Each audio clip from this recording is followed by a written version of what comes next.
I know some of you have seen me perform before, but for those of you who haven't, I hope you enjoy this. I hope it can make you feel something or think something, and if I can't, I'd say you get your money back, but you all got it for free. So this first poem is called I Am a Seagull, and I hope you enjoy it.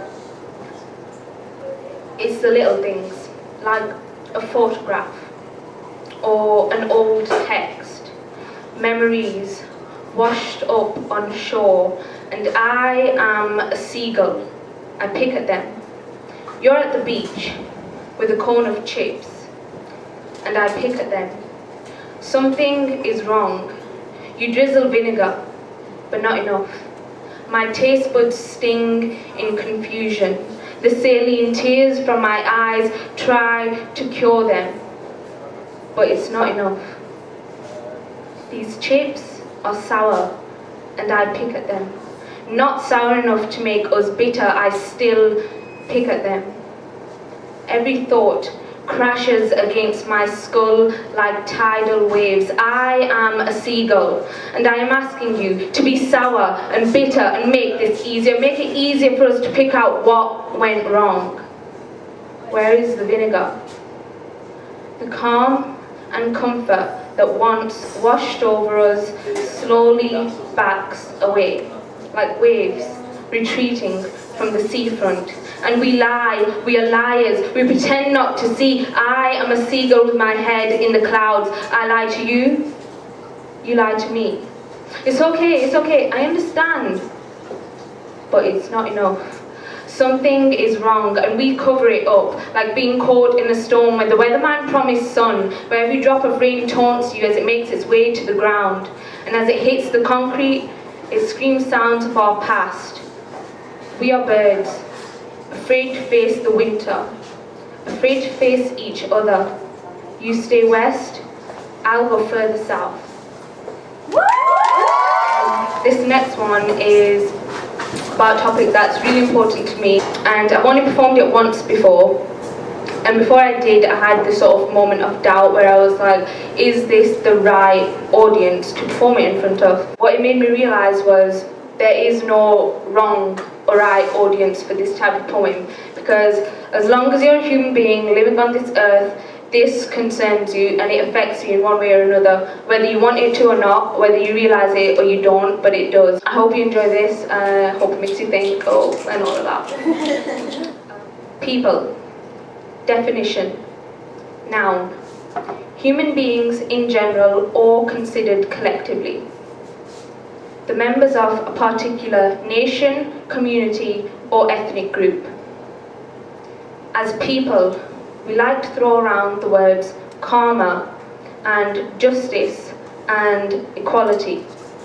We also like to throw around bombs, white phosphorus and missiles as if we are playing with harmless feathers in pillow fights. And when innocent children are missing mothers and fathers, we turn our cheeks as if we are being gracious in letting them continue a game of hide and seek. And when neighbours carry neighbours on their backs to the hospitals, we carry on with our lives as if we know what it's like, because we've all played doctor. Except this isn't a game or a comic or a puzzle piece. It's not a best-selling fiction you'll discuss over dinner. It's not a summer blockbuster we're all dying to see. It's not anything to you. It's not anything to me. Why should we care as long as we are happy? Oh, people of Palestine, stop wasting my time. 60 plus years you've been crying at me. That's long enough for the entire world to forget. But what do you expect in this digital age? Life moves so fast, I need to stick with the pace. So don't blame me for scrolling past or clicking away. I have food that needs eating and bills to pay. I get it though. I totally do. I don't like people taking my things without asking either. Like seriously, that's so rude. So I get it, I know, oh my god, it must suck. But I don't know guys, it's kind of like, so what? Everybody has bad luck. As people, we like to throw around the words karma and justice and equality. I know I'm not delusional, of course I know what they mean. Yes, I have read a book. I got the definition straight out of the Oxford Dictionary actually. Look it up. Human. Definition. Adjective. Relating to all characteristics of humankind. Noun. A human being. Next one is a new poem that I finished about 2 days ago. So I thought this would be the perfect platform to try it out. So I hope you like it. Give it up. Give it all. Drop the weight. Feel the fall. Loosen your shoulders. Unclench your fists. Change your perspective. Sink into this. Life is a melting pot of moments and breaths and smiles and tears and dust particles and shooting stars and burnt tongues and broken hearts and grazed knees and coffee stains and that one person who stays when nothing else remains. That Tuesday night home-cooked meal, trying to replicate your mother's feel, but she prays with those hands, and you write wars. She speaks of open hearts, and you close doors. You sit inside with all the lights turned off. There's fire behind your walls, but your windows are locked. You tell me you understand. You probably do not. In my throat when I look at you. I know you mean well, you always have, but that seed of fear is now a plant and it settles inside your bones. Tell me you feel it when the blood turns to stone. Tell me you feel it when the night turns so cold, blood turns to stone, and living gets old. Wounds, open neck to an esophagus. 1 million thoughts in your body going backwards, disillusioned, dissociated, disconnected, mind like an indoor swimming pool, restless.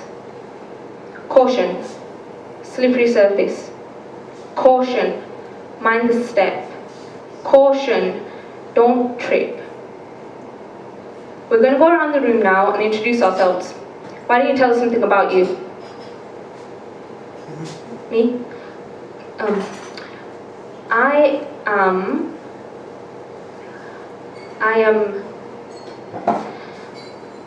am to feel too much, to think too much, to be haunting myself, my mind, my shadow left and right, always curious, always wondering, always learning to be student of life, up all night and up all day, pen and paper kisses, yesterday's checklist, today's to-do, and forever me. Always you. You exchange laughter lines for battle scars and realize receipts are non-refundable when you're selling to yourself, so you hide faulty parts up on the top shelf, where mornings become mornings and days off become days off. Working for the sake of working, waiting on that extra hour, those graveyard shifts, those dinners at 6, that pay slip. And in the midst of it all, not quite sure when, you realize old habits die hard, or they don't die at all. Drop the weight, feel the fall.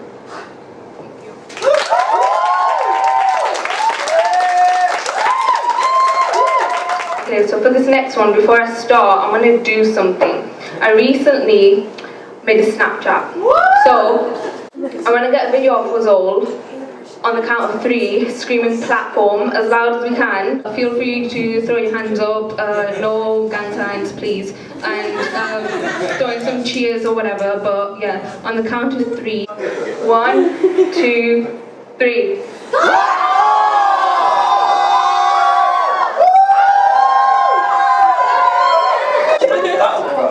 There is a point to that, it will make sense. This next poem is called Modern Time. Remember when you were 6 and could play in the front door without your mother worrying? Remember when you were 8 and the only thing you really cared about was if you could ride your bike when you got home from school? I remember it too. The casual comfort of youth. Rest in peace. Gone too soon. I hear it so often my brain learned to switch the channels, the back in my day, and when I was young, sit only in my mind for as long as I can hold small talk and side smiles. See, the past is the past. We look back and cover up the mishaps and the mismatches with rose-tinted glasses, but the prescription is wrong, and the sun is in my eyes, and it's not like when the light's so strong you close your eyes and see hues of reds and yellows and oranges. It's more like when the light's so strong, your eyes get fuzzy and everything is out of focus, so your mind makes up for what it can't make out. Some type of dark magic. Hocus pocus. And the past, it always seems better than it was. We all smiled on 1, 2, 3, cheese. And yeah, sometimes we were happy and sometimes we were not. But we printed a lie into a photograph, and looking back, we forgot. The past, it always seems better than it was, but I won't apologise for these modern times. Yeah, we might have less trees, but we've got that selfie nature. And we might have lost the art of letter writing, but we've birthed competitive typing. And we might be the generation of keyboard warriors and I don't give a fuck teams, but I won't apologise for these modern times. Me and you and I, we're all the same. We all messed up and we all played games. But don't worry about us. We don't lack anything. We still have drive. We just found different things to make us feel alive. You died for the cause. And we're still dying. So we won't apologise for these modern times. Because Lord knows, we're still trying.